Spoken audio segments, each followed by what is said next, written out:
ദീനെ നിലനിർത്തിയിട്ട് അള്ളാഹു ചെയ്തിരിക്കുന്ന നിയമത്ത് ഇപ്പോൾ നമുക്ക് ഈ കാണുന്നിരിക്കുന്ന നിയമത്തുകൾ. അതുപോലെ എൻ്റെ സഹോദരന്മാർ 88-ലും ധാരാളം പീഡനങ്ങൾ അനുഭവിച്ചിട്ടുണ്ട്, കഷ്ടപ്പെട്ടിട്ടുണ്ട്. ഈ കഷ്ടപ്പാടൊക്കെ ഇന്ന് നിങ്ങൾ കാണുന്ന അവസരത്തിൽ വേദനയോട് കൂടി പറഞ്ഞു പോകുന്നു. യാ ലൈത ഹസനാതിനാ ഉജ്ജിലത് ലനാ. മഹാനായിരിക്കുന്ന അബ്ദുറഹ്മാൻ റളിയല്ലാഹു അൻഹു കരഞ്ഞുകൊണ്ട് പറഞ്ഞിരിക്കുന്ന വാക്ക്, നമ്മൾ ചെയ്തിരിക്കുന്ന ഗുണത്തിന്റെ അനുഭവം ഈ ഭൗതിക ലോകത്തിൽ തന്നെ അനുഭവിച്ചു പോവുകയാണോ എന്ന് ഭയപ്പെടുകയാണ്. പക്ഷെ അൽഹംദുലില്ലാഹ് അല്ലാഹുക്ക് ശുക്ർ ചെയ്യാൻ എന്തുകൊണ്ടെന്ന് ചോദിച്ചാൽ, ആ മഹാന്മാർ അന്നുണ്ടായ പാർട്ടി വഹാബിയത്തും ഖാദിയാനിയത്തും അതുപോലെ തന്നെ കള്ളതരീഖത്തും ഇന്ന് അതിന്റെ 10 മടങ്ങ് ദിവസേന കുമിളുപോലെ പൊന്തി വരുന്നിരിക്കുന്ന ഈ അവസരത്തിൽ അത് റദ്ദ് ചെയ്യാൻ നിർത്താനുള്ളതായിരിക്കുന്ന ആ ഖുവ്വത്തും ഹിമ്മത്തും തങ്ങളുടെ നേതൃത്വത്തിൽ ഏറ്റെടുത്തിട്ടില്ലെങ്കിൽ എന്തായിരിക്കും ഇവിടുത്തെ ഹാലി എന്ന് നിങ്ങൾ ഓർക്കണം. അതുകൊണ്ട് തന്നെ ആ ഹിമ്മത്ത് നിലനിർത്താനുള്ളതായിരിക്കുന്ന എല്ലാവിധ ശക്തിയും നിങ്ങൾ നൽകണം. ഒരു കാര്യം കൂടി ഞാനിപ്പോൾ ഓർത്തു പോവുക. ഒരു പേര് വെച്ച രസികൻ തന്നെ ഇതിൻ്റെ ഇടയ്ക്ക് എനക്കയച്ച് കുറെ കത്തുകൾക്ക് വരും. ഞങ്ങളെ കൂടെ ശംസുൽ ഉലമാവും ബഹുമാനപ്പെട്ടതിരിക്കുന്ന റയീസ് മുഹഖഖീനുണ്ട്, ഞങ്ങൾ കണ്ടുകൊണ്ടിരിക്കുന്നുണ്ട്. ഇപ്പൊ നമ്മളൊന്നും കാണുന്നില്ല.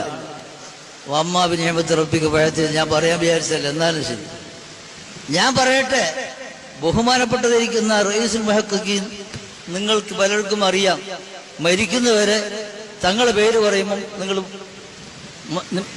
നീക്ക് മാറ്റി വെച്ചത്. അങ്ങനത്തെ മഹാനെ എങ്ങനെയാണ് നിങ്ങൾ കൂടുതൽ പെടുത്തുക?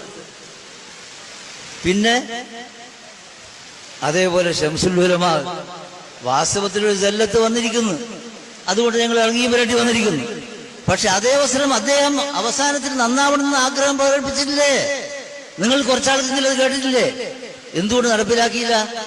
ഞാൻ പറയുന്നത് റബ്ബിന്റെ തൗഫീഖോട് കൂടി ആ മഹാന്മാരുടെ പാദത്തിൽ അടിയുറച്ചുകൊണ്ട് ഞങ്ങൾ അന്ന് അവരെ ഹയാത്ത് കാലത്തും ഇന്നും നിലനിൽക്കുന്നു. ഒരു ചെറിയ ഉദാഹരണം പറയാം. ആ രസികനി മറുപടി എന്നുള്ള ഇറക്കി തന്നെയാണ്. ഇതിനിടെ നമ്മുടെ ബഹുമാനപ്പെട്ട പേരോട് അബ്ദുറഹ്മാൻ മുസ്ലിം അല്ലാഹു തആല അദ്ദേഹത്തിന് ശക്തിയും ഖുവ്വത്തും നൽകണം.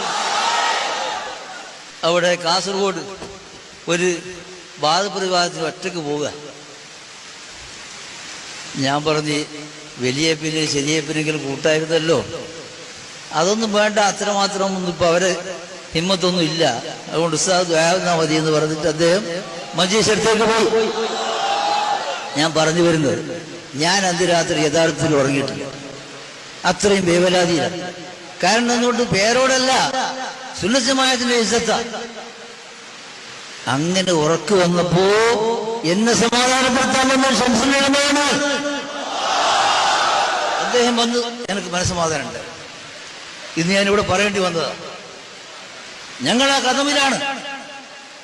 ആ കദമിൽ ഇൻഷാ അല്ലാഹ് ബഹുമാനപ്പെട്ട തങ്ങളുടെ നേതൃത്വത്തിൽ ഞങ്ങൾ ഉറച്ചു നിൽക്കുന്നു. നിങ്ങൾ ഉറച്ചു നിൽക്കണം. അല്ലാഹു സുബ്ഹാനഹു വ തആല തൗഫീഖ് നൽകുമാറാകട്ടെ എന്ന് മാത്രം ദുആ ചെയ്തുകൊണ്ട് എൻ്റെ ആഖിബത്തിന് ദുആ ചെയ്യണമെന്ന് വസിയത്ത് ചെയ്തുകൊണ്ട് ഞാൻ നിർത്തുന്നു.